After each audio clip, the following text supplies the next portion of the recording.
E aí galera, tudo beleza com vocês? A nossa aula de hoje é sobre condutores em equilíbrio eletrostático e também nós vamos ver um pouco sobre capacitância eletrostática. Para a gente começar a entender esse conteúdo, vale a gente começar já a ressaltar que quando um condutor metálico ele está em equilíbrio eletrostático, os elétrons desse condutor ele encontra-se em movimento, porém esse movimento é desordenado.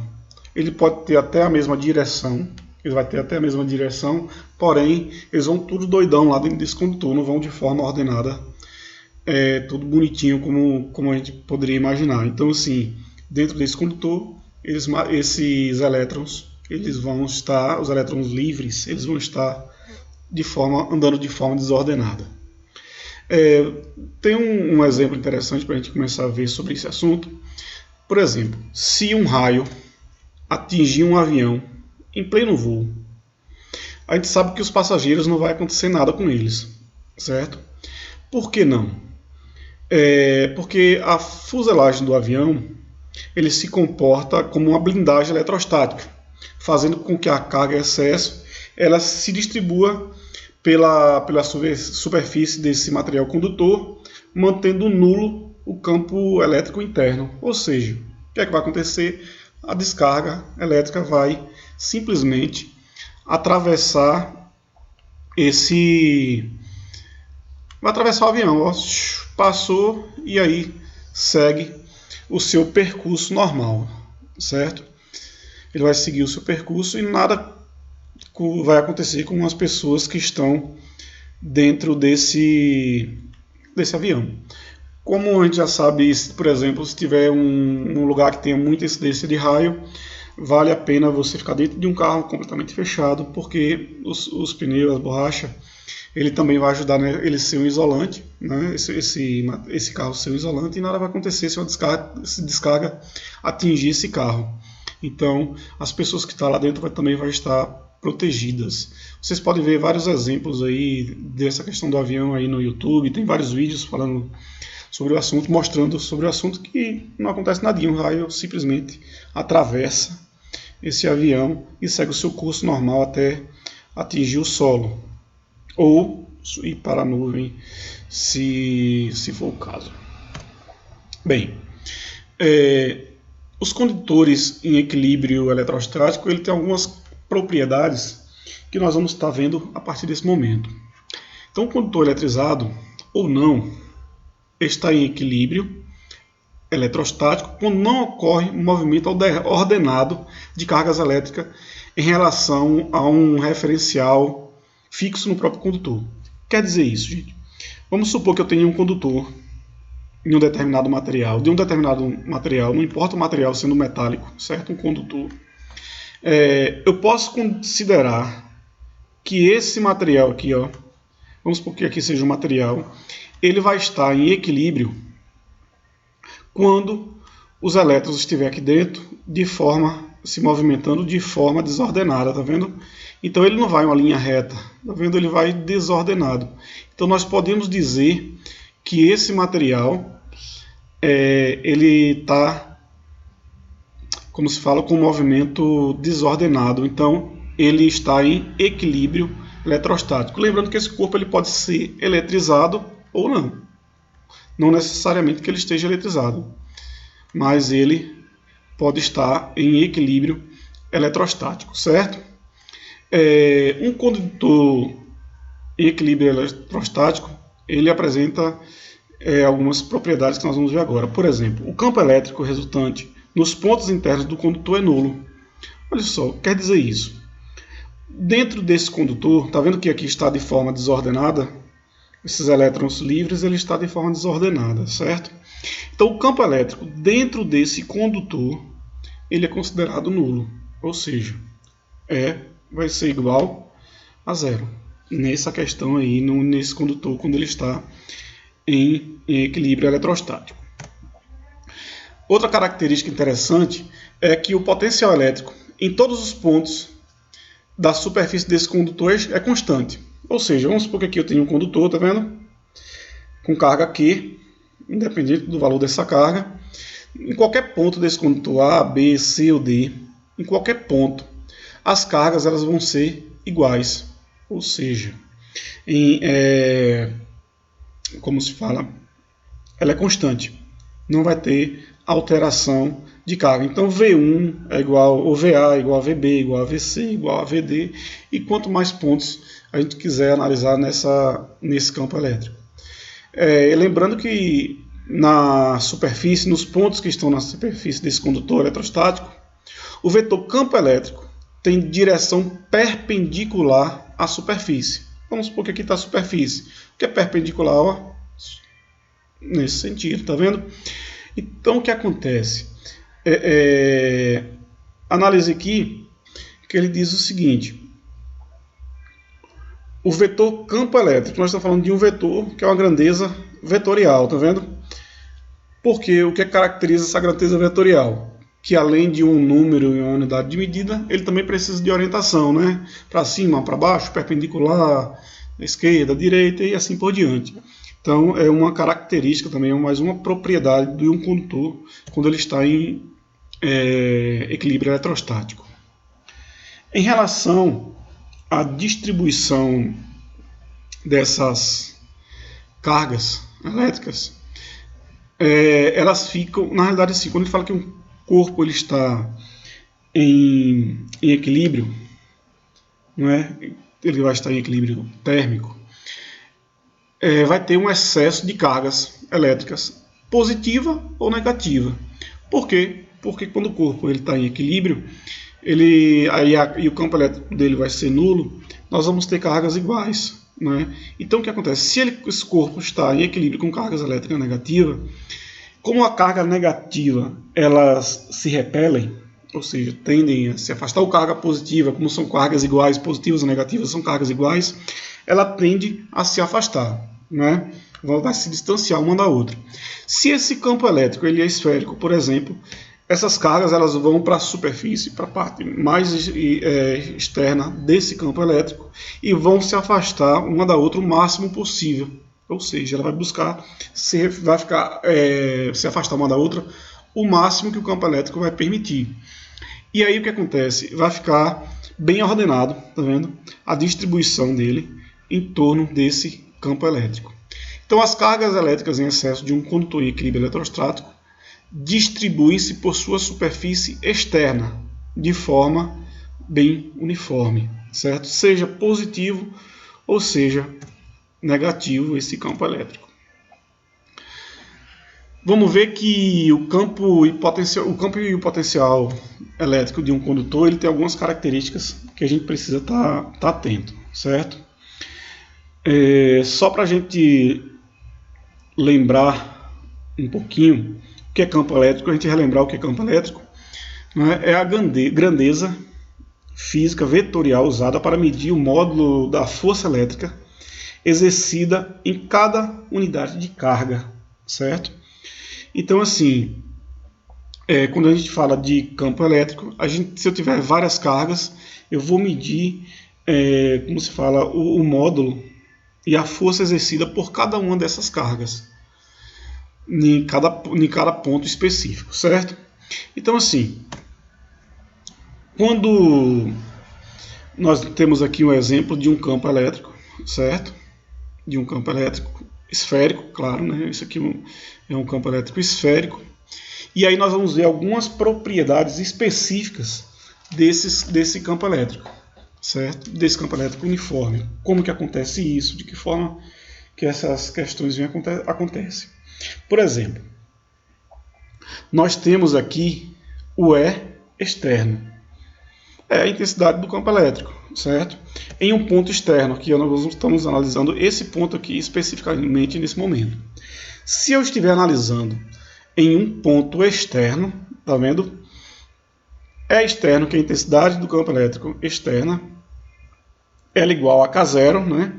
K0 é a constante eletrostática no vácuo, ou seja, não tem nenhuma força, resistência de ar, por exemplo, nem outra força está agindo sobre esse sistema, apenas a força gravitacional.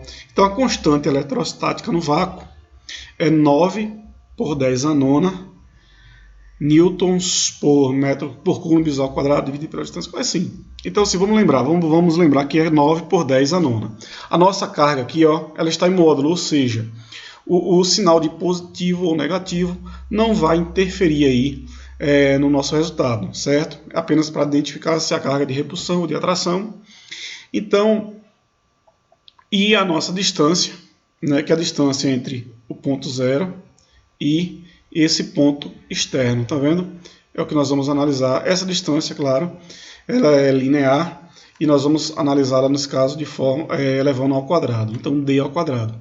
Então, nossa fórmula E externo é igual a K0 vezes Q dividido por d ao quadrado. Ou seja, a intensidade desse campo elétrico, ele é diretamente proporcional ao produto da carga e a constante, e inversamente proporcional à distância que existe entre o ponto de referência da carga e a distância entre elas. Também podemos ver aí que a voltagem, né, V externo, tá vendo? Nesse ponto externo também, tá, gente?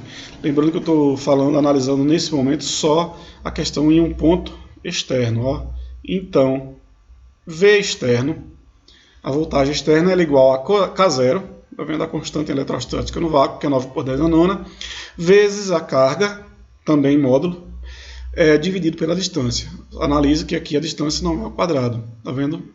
É apenas a distância que existe entre esse ponto e o ponto externo que está sendo analisado aí na questão. Outra característica aí que nós podemos ver é o seguinte: quando a gente tem um ponto aqui, ó, esse ponto ele está aqui na superfície, tá vendo? Está na superfície desse campo elétrico. Nós podemos dizer que é próximo, olha só, a intensidade desse campo elétrico próximo da superfície, tá vendo? Lembrando que ele não vai estar na parte interna, é colado aí na superfície. Ele vai ser igual à distância, a K0, vezes a carga. Olha só, nesse caso nós vamos utilizar o raio, tá vendo? O raio também ele é elevado ao quadrado. Então a diferença, quando for externo, é d ao quadrado. Quando for próximo, é r ao quadrado. Quando ele está na superfície, tá vendo? Na parte superficial desse condutor, nós podemos dizer que E sup, ou superficial, né, é igual a 1 sobre 2 vezes K0 vezes a carga dividido por R ao quadrado. Mas aí vem uma questão bem interessante. Ó. Se eu já encontrei anteriormente é próximo, tá vendo? Se eu já encontrei é próximo, eu não preciso fazer essa fórmula aqui toda, tá vendo? Eu posso simplesmente utilizar o que é sup, a intensidade desse campo elétrico na superfície, ele é igual a E próximo, tá vendo? Dividido por 2. Aí facilita o cálculo. Não é necessário a gente estar fazendo todo esse cálculo para poder encontrar a questão. E isso, lembrando que eu posso utilizar essa fórmula aqui apenas se eu já tiver encontrado. Se eu tiver uma questão dando esses dados e pedir só é próximo, ou é sup, perdão, eu vou ter que utilizar essa fórmula aqui. Mas se eu não souber utilizar, beleza, eu faço essa e depois eu faço essa outra questão aqui. Eu posso fazer por 2 passos ou posso utilizar direto, somente usando apenas um desses cálculos, ok? A voltagem nesse campo elétrico, ela é calculada da seguinte forma: V, né, que é a voltagem, ou U, né, pode ser V ou pode ser U, ele é igual a K0, que é a constante eletrostática no vácuo, vezes Q, tá vendo? Que não está em módulo, analise aqui que nesse caso Q não está em módulo, dividido pelo raio. Ó. Então, V é igual a K0 vezes Q dividido pelo raio. Tudo bem, galera? Deu para compreender aí mais ou menos? Vamos ver aí que dentro dessa questão dos condutores em equilíbrio eletrostático, nós temos também a densidade elétrica superficial, ou seja, na superfície desse material, tá vendo? Ele vai ter uma densidade elétrica. A densidade elétrica nesse ponto, essa densidade vai ter uma área, uma variação de área que vai depender da carga, do tamanho dessa carga, e uma variação de carga, né? Ela é variável. Então nós sabemos aí que é uma variável nessa questão. Pode ter Q1 e Q2, eu vou achar a diferença entre as duas, né? O A1 e A2 e assim por diante. Então já sabe que delta é variável, significa que essa área, essa carga vai depender da questão do que foi dado em cada uma dessas questões, certo? Então, densidade superficial, certo? Densidade elétrica superficial é isso daqui, ó, esse símbolozinho grego, tá vendo? Que significa a densidade elétrica superficial. Ela é diretamente proporcional à carga, tá vendo? Diretamente proporcional à carga, e ela é inversamente proporcional à área, ou seja, a densidade elétrica, quanto maior, a densidade elétrica superficial, ela vai ser diretamente a variação de carga e inversamente proporcional à área desse material, ok? Então, assim, também nós podemos encontrar aí a densidade dessa esfera como um todo, né? A densidade elétrica, eu uso essa primeira fórmula quando eu estou analisando um ponto específico. Tá vendo? Aqui eu estou analisando um ponto específico e uma carga específica, tá vendo? Aqui eu encontro a densidade dessa forma quando eu vou analisar toda a superfície dessa carga, né? Toda essa esfera. Então, quando eu vou analisar toda a esfera, quando eu estiver analisando esse sistema como um todo, essa parte como um todo, nós vamos fazer o seguinte, que a densidade ela é diretamente proporcional à carga, dividido por 4 vezes π vezes r ao quadrado, certo? Então, ó, diretamente proporcional e inversamente proporcional. Lembrando que nesse primeiro caso é quando eu estiver analisando um ponto específico, certo? Ela está em um ponto específico, eu utilizo essa daqui. Se eu estiver analisando toda a parte superficial, o risco aqui na superfície ficou show de bola, né? Quando eu estiver analisando a superfície como toda, a esfera como toda, eu vou utilizar essa fórmula aqui, certo? Entendido aí, galera? Vamos ver mais um pouquinho sobre esse conteúdo. A questão da densidade elétrica superficial, nós vamos lembrar aí, ó, uma coisa interessante, que a gente chama de poder das pontas. O que é isso? O que seria esse poder das pontas? É que quando esse material que a gente estiver analisando, ele tiver uma extremidade mais fina, tá vendo aqui no caso uma ponta, a concentração da carga elétrica nesse ponto ela vai ser maior, tá vendo? Seja ela positiva ou negativa.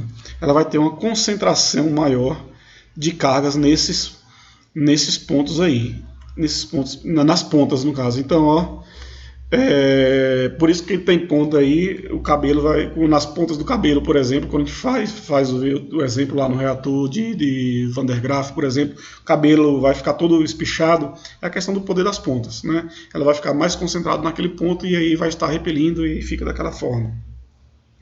Então, assim,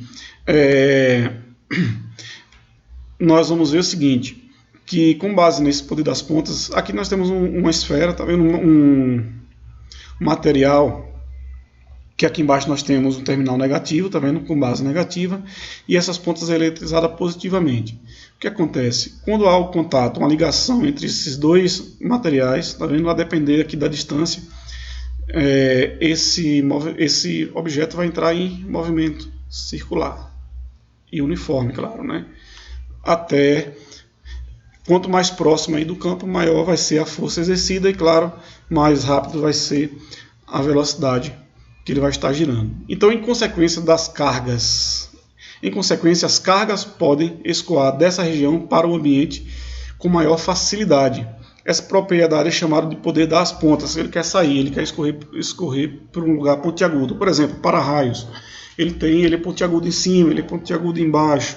Para quê? Para facilitar que essa carga seja escoada, no caso para a terra, para ser neutralizada no caso do para-raio, mas em qualquer outra substância pontiaguda ele vai ter uma concentração de carga maior.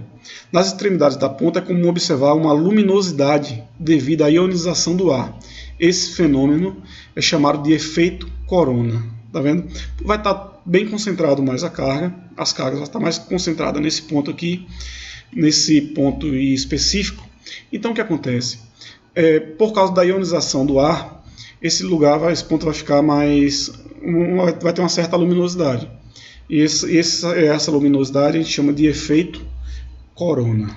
Ok? Vamos ver aí que esse material, quando ele está quando nós temos um condutor, e esses condutores têm várias características, né? Nós vimos aí que tem a densidade superficial, ele está em equilíbrio também, pode estar em equilíbrio eletrostático, mas esse material também ele vai ter uma capacitância, não é? Essa capacitância é a grandeza que mede a capacidade de um condutor de armazenar cargas elétricas, ou seja, a grandeza física que um corpo tem de armazenar cargas elétricas. O capacitor, por exemplo, que nós vimos aí de um aparelho eletrônico, ele armazena eletricidade, certo? E potencializa essa energia que está ali dentro. Então essa grandeza mede a capacidade de um condutor de armazenar cargas elétricas e recebe o nome de capacitância. Ou, olha só, pode ser capacitância ou capacitância eletrostática de um condutor isolado. Eu prefiro chamar apenas de capacitância, né? Então olha assim, nós temos dois corpos, né? Q1 tem uma determinada carga e uma determinada capacitância. Q2, o outro corpo aqui, vai ter também uma determinada carga e uma determinada capacitância. Ou seja, se eu tiver vários sistemas, duas, três cargas aí, nós vamos ter cargas diferentes, eles estando isolados, né? Eles estando afastados um do outro. Cada um vai ter sua carga, sua capacitância e sua voltagem específica. Então, ó, Q é igual a C vezes V. Lembrando que esse V aí também pode ser U, né? Ó a fórmula aí para vocês não esquecerem, tá vendo? Bem mais simples aqui para vocês entenderem aí a questão. Então lembrando que Q é igual a C vezes V ou vezes U. Tá vendo que U e V são as mesmas coisas. Outra questão que a gente precisa entender aí é a capacitância eletrostática de um condutor esférico. Nós vimos aqui de um condutor isolado, tá vendo? Esse condutor aqui isolado, nós vamos ver agora de um condutor esférico. Como é que nós encontramos isso? A capacitância de um condutor esférico é diretamente proporcional ao raio, certo? A capacitância eletrostática é sempre positiva. Não depende da carga ou do potencial do condutor, nem do material que constitui, dependendo somente da dimensão do condutor e do meio onde ele está, certo? Então, olha só, a capacitância eletrostática vai ser sempre positiva. Não depende do potencial do condutor, do material que ele constitui, apenas depende das dimensões desse material, né? No caso, se for uma esfera, da dimensão dessa esfera, e do meio onde ele vai estar, vai ser encontrado. Então, nesse caso, a capacitância eletrostática ela vai ser igual, ela é diretamente proporcional ao raio e inversamente proporcional à constante. Está vendo a constante eletrostática no vácuo, que nós já sabemos que é 9 por 10 a nona, ok? Então a diferença entre as fórmulas é que no primeiro exemplo, no primeiro exemplo aqui, nós vamos ver que C é igual a Q sobre V, né? Se eu estiver invertendo a fórmula. Já nessa outra aqui, nós vamos ver que C, a capacitância, é igual ao raio dividido pela constante eletrostática. E esses condutores, eles entram em equilíbrio. Eles podem entrar em equilíbrio. Vai depender de como vai estar funcionando esse sistema, se vão estar isolados, se vão estar interligados. Então eles podem entrar em equilíbrio. A diferença de potencial entre os condutores determina a movimentação de cargas elétricas. Esse fenômeno é transitório, ou seja, passa de um corpo para outro, não é isso? Ele está em movimento, ele varia de um corpo para outro, cessando quando os condutores atingem o mesmo potencial. Ou seja, se eu tiver 3 condutores de capacidades diferentes, ao interligar esses condutores, eles vão entrar em equilíbrio. Tá vendo? Eles vão entrar em equilíbrio eletrostático. Quando é estabelecido o equilíbrio elétrico entre esses condutores, ou seja, as cargas ela vai ser distribuída também. Vamos ver aqui. Eu tenho aqui isoladamente, tá vendo? Uma carga, três esferas, né? 3 cargas, vamos botar assim. Então Q1, C1 e V1, Q2, C2 e V2 e Q3, C3 e V3, separadamente. Tá vendo? Ao interligar ele, tá vendo que esse corpo aqui está isolado. Agora nós vamos fazer uma interligação entre eles.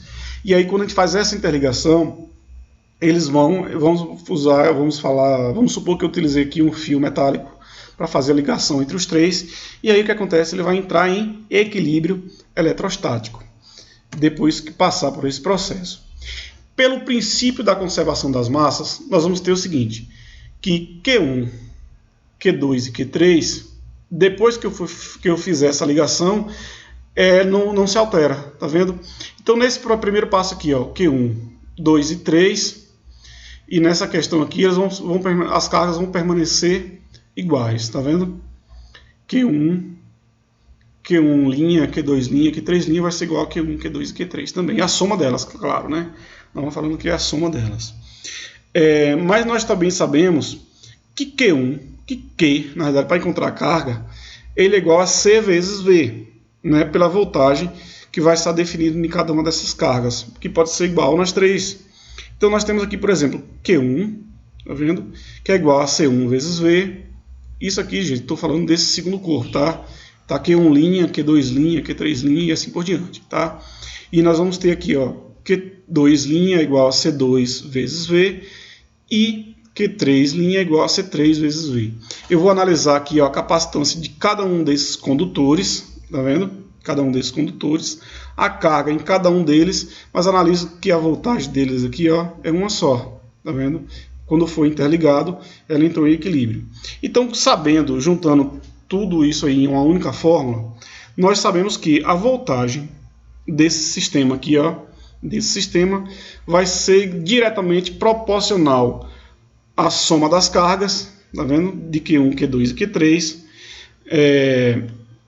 e inversamente proporcional à capacitância, a soma dessa capacitância. Então V é igual à soma de Q1, Q2 e Q3, né, dividido pela soma de C1, C2 e C3.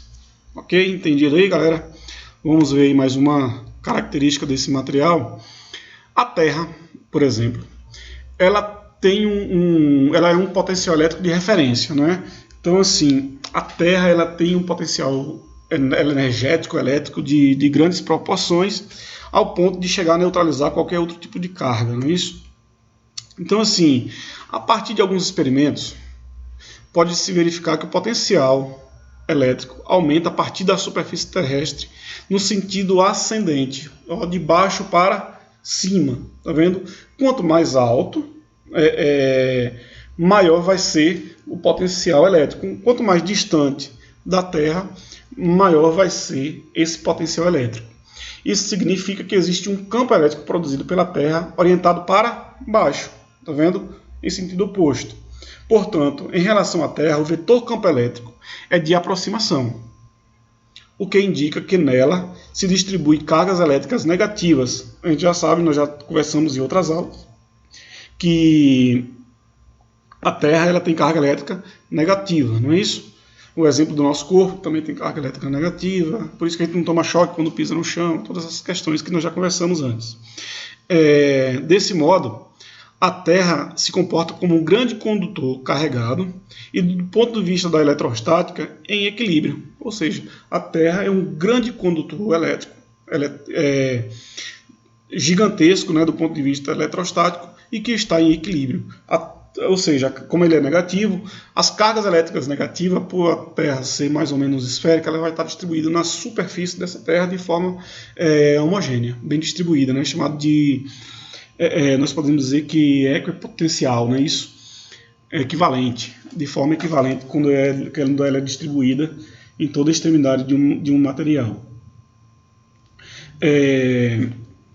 Então, assim, em todos os seus pontos, o potencial da Terra, elétrico da Terra, ele é constante, tá vendo? E como eu falei para vocês, ele é tão grande que ele chega a neutralizar outras questões, tá vendo? Ou seja, aqui nós temos aí bem dividido, bem uniforme, como eu falei para vocês, essa distribuição em uma superfície esférica. Então, assim, V da Terra, a voltagem da Terra, ela é considerada zero, por ser um campo elétrico muito grande e de proporções que neutraliza qualquer outra função em relação a isso daí, certo? Nessa aula de hoje nós só vamos ver um pouquinho aí dessas questões teóricas em relação a esse assunto. Na nossa próxima aula nós vamos ver alguns cálculos em relação a esse conteúdo, né? Aprofundar mais para a gente ver na prática como que fazer os cálculos para a gente entender um pouco mais sobre esse conteúdo. Beleza, galera? Espero que tenham compreendido.